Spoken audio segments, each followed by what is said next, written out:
Woo! I am excited. Whoops.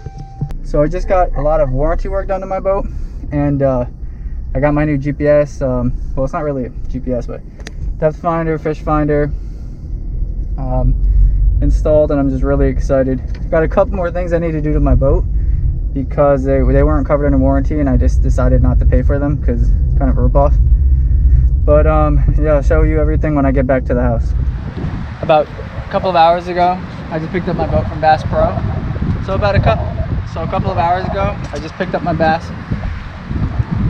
So a couple of you're so bad at this. So a couple of hours ago, I just picked up my boat from Bass Pro. In my last video, I showed how it needed to get some warranty work, and I also wanted to install my new GPS. They did a couple of things to it.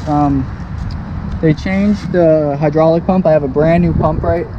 Trim right here, trim system. Well, no, not this, just this, right? It was just this, right? Just that. Just this. And now they put a brand new one in, brand new motor. So that's good. They installed the GPS fish finder. It looks pretty good. I don't like that they like just drilled a random hole right here without like any sealing around it. So now I have to put some 5200 around it. But other than that, it's like a really clean job. As you can see, it runs up here, it runs along here, and into the back and through the bottom of the boat. That's the GPS right here. It's a really big GPS. It takes up almost the whole console. I'll show it to you guys more when I'm on the boat. They changed the fuel filter. There was a fuel filter recall, and they changed that. They also changed some battery cables. That was actually under recall as well. So they kind of did a lot. They had my boat for a while. They had it for like 5 to 6 weeks.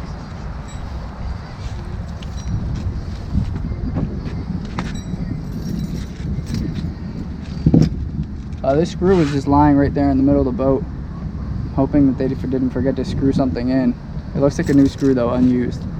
So it's probably just an extra screw.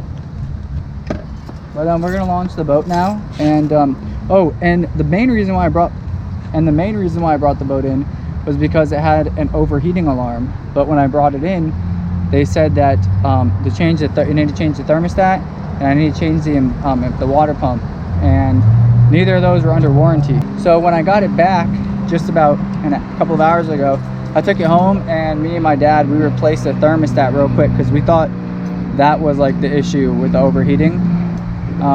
And the old thermostat was very rusty, and it was stuck. It looked like it was stuck. We even put it in boiling water and it didn't open up. So we think that might have been the issue. So I'm hoping that this test run right here, we can test out the new fish finder, play with it a little bit, and then we can also see if the alarm goes off again and see if we fix the issue. If not, then I'll probably have to get a new water pump because it is an overheating issue. But yeah, we're gonna launch the boat now and we're gonna test it out.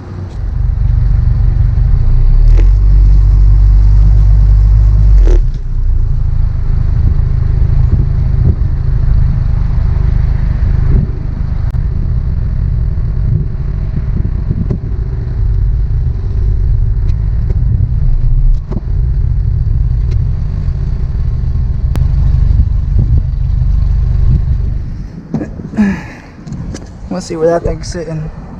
It's sitting like 7-8 inches in the transducer. Actually, that screw that I don't like is sitting above the water line, which is a good thing. Just the transducer is sitting in about 3 to 4 inches. Okay. Hold the power button.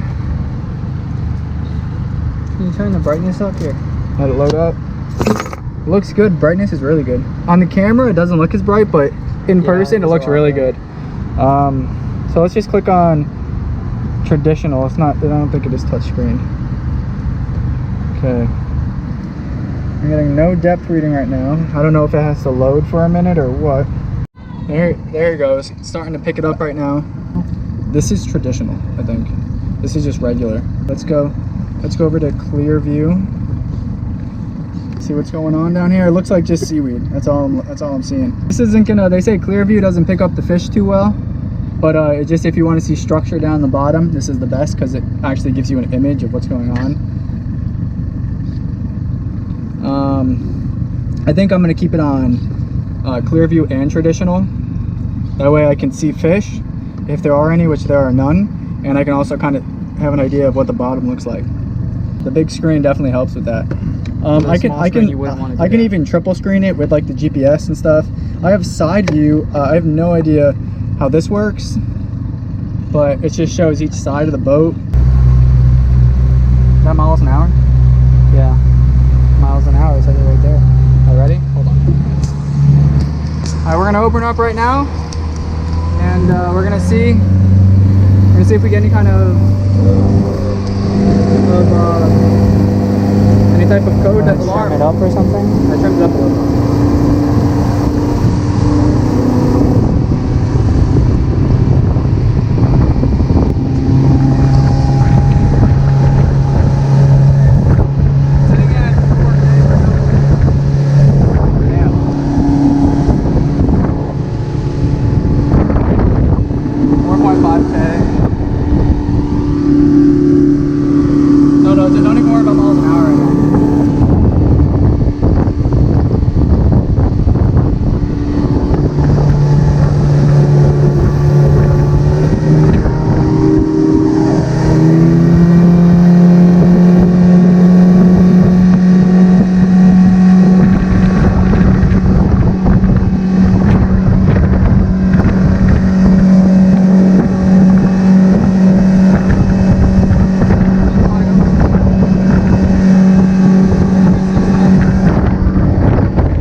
It was perfect, running perfect. Yeah, it did seem like it was running good. Very smooth. It actually seemed very, very smooth, right? Oh, that's smoother than ever. Okay, so... Yeah, it did. It seemed smoother than ever. It stopped reading. I didn't see what speeds it stopped reading at. Okay, so it seems like it's running perfect. That was actually really... It actually ran really smooth. The boat's running perfect. It looked like the thermostat was the issue. We just held it wide open, hit 34. Check how it's peeing. Mess with the trim a little bit, it's peeing perfect. So we've been playing with the GPS, fish finder, depth finder, everything, whatever, all the things that it is. But not really sure what to call it. But it seems like right now we're idling just under 3 miles an hour. It seems like anything under 3 miles an hour, I mean anything under 5 miles an hour, it gets a clear reading in the bottom. Look at both bottoms. On traditional, I'm gonna go in and out. On traditional and clear view, it gets a clear reading.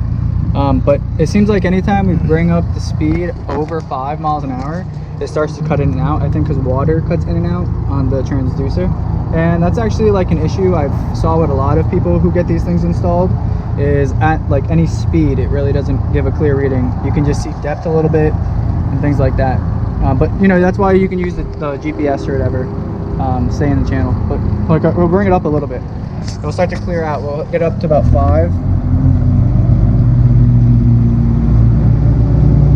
Go slow. Hit 5 and stop. Okay. All right, we're sitting at 5 now. What's that?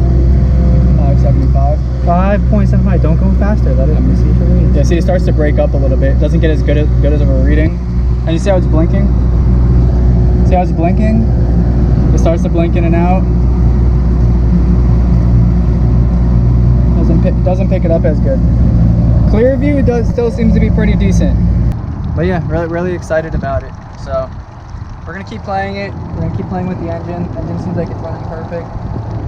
And we're gonna head back in now and just call it a day. We'll probably be out this weekend, 4th of July, fishing and stuff. And then the next thing we're gonna have to do is install a trolling motor. So plan on installing a trolling motor very quickly, or as soon as possible, whenever we have time. I'll see you guys next video.